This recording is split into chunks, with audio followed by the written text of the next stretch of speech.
Ons leef in 'n tyd waar baie mense weer vra oor die Bybel vra. Ek het vriende wat wonder of dit nog relevant is. Ander wonder of dit betroubaar is. Nog ander sê hulle glo in God, maar hulle weet nie meer wat om met die Bybel te maak nie. Dis asof die Bybel vir baie of 'n ou boek geword het, wat nie meer by vandag pas nie, of 'n boek vol antwoorde op vrae wat niemand meer vra nie. Maar wanneer Jesus praat oor die woord, oor die Bybel en oor sy woorde, begin hy glad nie by is dit betroubaar of is dit belangrik nie. En dis nie omdat die woord nie vir hom saak gemaak het nie, inteendeel, niemand het die skrif ernstiger opgeneem as Jesus self nie. Onthou in die woestyn, toe alles op die spel was dit met die woord waarmee hy die versoeker geantwoord het. 3 keer het hy vir hom gesê, daar is geskrywe. Hy het die skrif gebid, hy het dit gesing, hy het selfs toe hy gesterf het, met die skrif op sy lippe, 'n psalm op sy lippe gesterf. Jesus is nie net iemand wat die skrif goed geken het nie. Hy self die woord waarvan die hele skrif van die begin af getuig. Johannes sê van hom, in die begin was die woord, en die woord was by God, en die woord was God, en die woord het vlees geword en onder ons kom woon. So wanneer Jesus dus oor die woord praat hy nie soos 'n buitestander wat 'n boek bestudeer nie. Hy praat as die een na wie elke bladsy gewys het. En hy sê, bou jou lewe op my. Bou jou lewe op die woord. Lees saam met my ons skrifgedeelte uit Matteus 7 en is uit die Message parafrase. Jesus said, these words I speak to you are not incidental additions to your life or homeowner improvements to your standard of living. They are foundational words, words to build a life on. And if you work these words into your life, you are like a smart carpenter who built his house on solid rock. And rain poured, the river flooded, a tornado hit, but nothing moved that house. It was fixed to the rock. But if you just use my words in Bible studies and you don't work them into your life, you are like a stupid carpenter who built his house on the sandy beach. When a storm rolled in and the waves came up, it collapsed like a house of cards. When Jesus concluded his address, the crowd burst into applause. They had never heard teaching like this. And it was apparent that he was living everything he was saying. Quite a contrast to their religion teachers. This was the best teaching they had ever heard. En ons dank God vir sy woord, dat hy met ons praat deur sy skrif, en dat hy vandag met ons elkeen iets wil deel uit sy lewende woord. Nou hierdie gedeelte kom voor aan die einde van die bergpredikasie.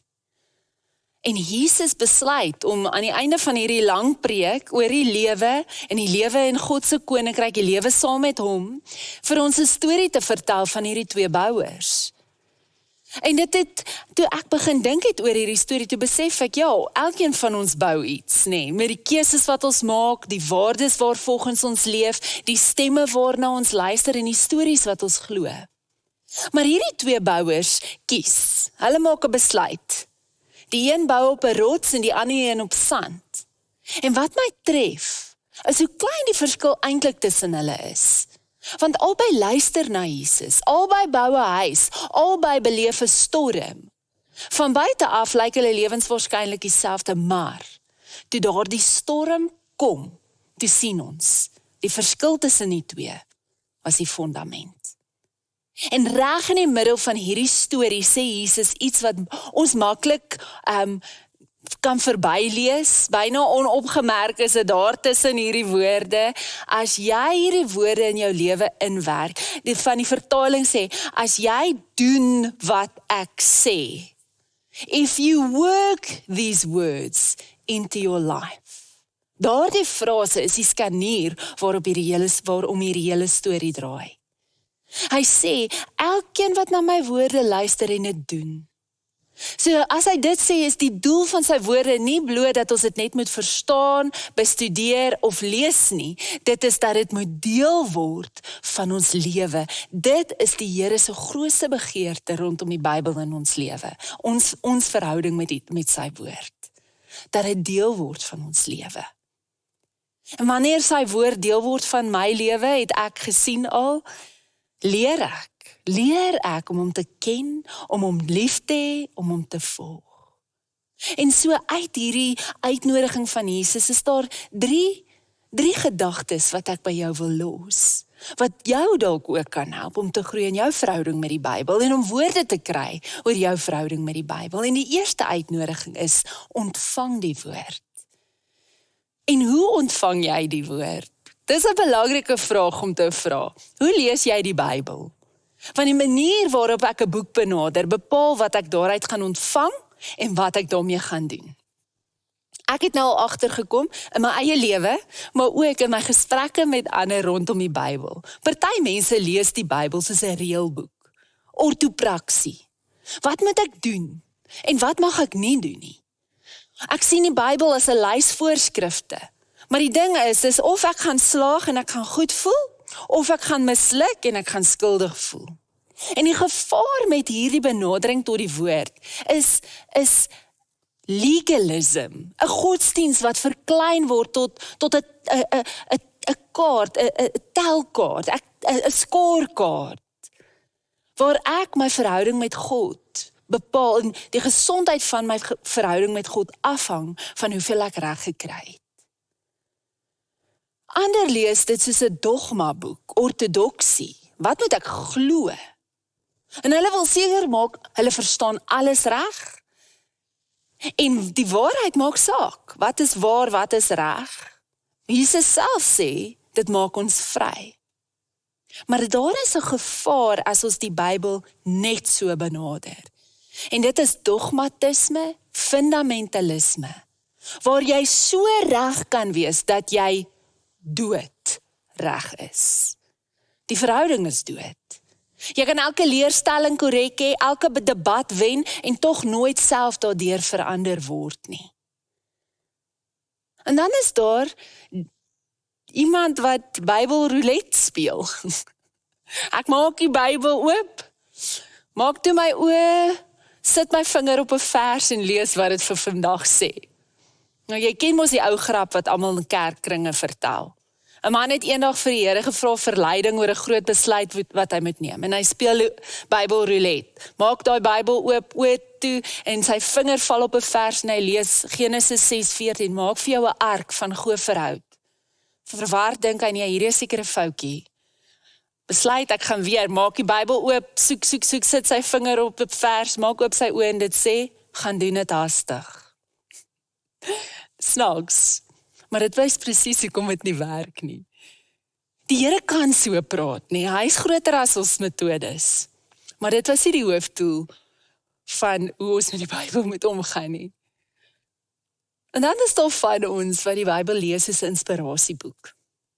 Iets wat die dag ligter maak, my moed gee, my beter kan laat voel, en daar's niks verkeerd met woorde van bemoediging nie. Die woord bring groot troos en versterk ons innerlik. Maar as dit al is, mis ons iets dieper.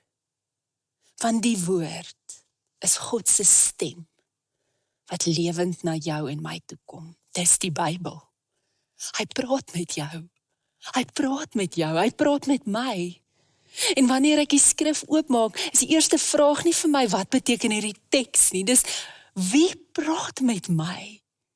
Wie praat met my? Die God wat my gemaak het, die God wat my ken, die God wat my liefhet en my roep, en vir my planne het vir my lewe wat groter is wat ek ooit kan dink of droom, vir dit wat goed is. Die God wat alles saam laat werk ten goeie. Al kan ek dit nie self sien nie. Dis is die verskil tussen om 'n handboek te lees en 'n brief. Nee, 'n handboek lees ek vir inligting. Ek soek die feite, ek haal dit uit en ek beweeg aan. Maar 'n brief 'n brief van iemand wat jou liefhet, lees jy anders. Jy hoor die stem agter die woorde. Jy let op die toon, nie net die inhoud nie. Jy lees stadiger, want die een wat skryf maak vir jou saak. So jy ontvang die skrif, nie deur dit te ontleed soos 'n eksamenvraag nie, maar deur te luister soos iemand wat 'n stem herken wat hulle naam noem. Dit beteken nie, jy los jou verstand by die deur nie. Studie en om die Bybel te bestudeer is belangrik. Maar dit beteken ook dat ek nie net daar bly nie. As ek op 'n manier die Bybel ook sien as God wat met my wil praat, dan kom ek met 'n ander benadering na daardie skrif toe. Ek kom met 'n ander verwagting. Nie net, wat kan ek vandag hier uitkry nie, maar ek kom, Here, wat wil U vir my sê? Wat wil U vir my sê? En dan wanneer ek daai woord ontvang wat vir my uitstaan, wat met my praat, dan is die uitnodiging om daardie woord in jou lewe in te werk. Om te oefen, om 'n dader van die woord te word, te doen wat Jesus sê. Jesus wys vir ons die verskil tussen die wyse en die dwaase man, is nie wat hulle gehoor het nie. Dis wat hulle daarmee gedoen het. Albei dieselfde preek gehoor, dieselfde uitnodiging ontvang, waarskynlik met dieselfde verwondering weggestap, maar net een het toegelaat dat Jesus se woorde sy lewe begin vorm. Ons onderskat hoe maklik dit is om die Bybel te hoor sonder dat dit ons verander. Jy kan jarelang kerk toe gaan, jarelang Bybelstudies bywoon, die regte antwoorde ken, selfs ander leer, en steeds op 'n heeltemal ander fundament gebou wees. Dis wat Jesus vir die godsdienstige leiers in Johannes 5 sê. Julle ondersoek die skrifte omdat julle dink julle gaan die ewige lewe daarin kry. Dis juis die skrifte wat van my getuig. Dis moontlik om die Bybel baie goed te ken, en tog word dit nie in jou lewe gewerk sodat jou hart gevorm kan word nie. Tog kan dit jou nie na Jesus toe bring wat die een is, wat die innerlike transformasie en se werk in ons doen nie. Tog kan dit jou nie bring by die Heilige Gees wat daardie woord laat saad laat groei in jou hart nie. En ons groot verskil tussen inligting en formasie. En ons leef in 'n kultuur wat glo as ek net meer weet, dan gaan ek beter kan leef, hierdie ding beter kan doen. Ek luister nog 'n podcast, ek lees nog 'n boek, ek doen nog 'n kursus en ek luister nog 'n preek. Kennis is belangrik. Jesus roep ons om hom met ons hele verstand lief te hê. Hy maak vir ons ook 'n wêreld oop, deur vir ons te sê, moenie dink dat die kennis jou op sigself verander nie. Die probleem is selde dat ons nie weet wat Jesus gesê het nie, ons weet. Maar die gaping kom tussen wat ons hoor en weet en wat ons doen, hoe ons leef. En tussen kom Jesus hierdie beeld van 'n bouer gebruik. Niemand bou 'n huis deur net na planne te kyk nie. Jy kan ure daaroor praat, ure bestudeer, navorsing doen, selfs vir ander verduidelik, maar op 'n stadium moet iemand die eerste fondament grawe. Die planne moet in balkstene en sement verander. En dalk is dit wat Jesus bedoel wanneer hy sê, werk my woord in jou lewe in. So suurdeeg wat stadig deur die hele deeg werk, soos 'n boom waarvan die wortels jaar na jaar dieper groei. Die lewe saam met Jesus word nie net in een groot oomblik gevorm nie. Dit word gevorm in duisende klein oomblikke waarin ons kies om die fondasie te lê deur by die woord te bly en die woord in ons lewe te werk. En ek weet nie van jou nie, maar iemand se fondasies word dikwels sigbaar wanneer die lewe se druk oor ons pad kom. Is dit nie so nie? En dit is waar Jesus se storie ons na toe vat. Hy sê as jy jou lewe wil bou dit op een ding en dis die woord. Bou jou lewe op die woord. Want storms is onvermydelik. Dis nie 'n vraag of die storms gaan kom nie. Maar waarop rus jou lewe wanneer daai storm kom? En hier is die deel wat ons nie altyd graag verhoor nie. Jesus het nie vir die wyse bouer minder storms laat beleef nie. Die reën het nie net op die een huis geval nie. Die wind het nie besluit om die een lewe uit te los nie. Albei huise is deur die storm getref. Die storm maak nie onderskeid tussen mense nie. Dis die gebrokenheid van die wêreld waarin ons leef. En Jesus beloof nie 'n lewe sonder pyn nie. Nooit dat geloof jou teen siekte, verlies, teleurstelling of hartseer gaan vry word nie. Maar hy beloof dat wanneer daai storm kom, jou fondament jou sal kan hou. 'n Fondament is interessant. Niemand na jou huis of na hulle huis toe om vir jou die fondament te wys nie. Ek wys gewoonlik die kombuis, Jesus sit kamer, kyk my mooi tuin. Die fondament is onder die grond, onsigbaar, en tog is dit die belangrikste deel van die huis. Ons die fondament wat besluit of die huis gaan bly staan. En is dit nie ook waar van ons lewe nie? Die dinge waarop ons regtig bou, is dikwels onsigbaar. Die oortuigings wat ons in ons dra, die stemme waarna ons luister, die plek waaruit ons identiteit kry, is nie altyd sigbaar nie. Maar wanneer die storm kom, word dit vinnig duidelik waarop iemand gebou het. Wat gebeur met jou wanneer die prestasie nie meer genoeg is nie? Wanneer die diagnose kom, waarvoor jy nie beplan het nie? Wanneer die verhouding waarop jy staat gemaak het breek, of wanneer die persoon wat altyd sterk was, selfondersteuning nodig het? As daai storm kom, bied Jesus nie vir ons 'n beter strategie vir 'n suksesvolle lewe nie. Hy bied homself.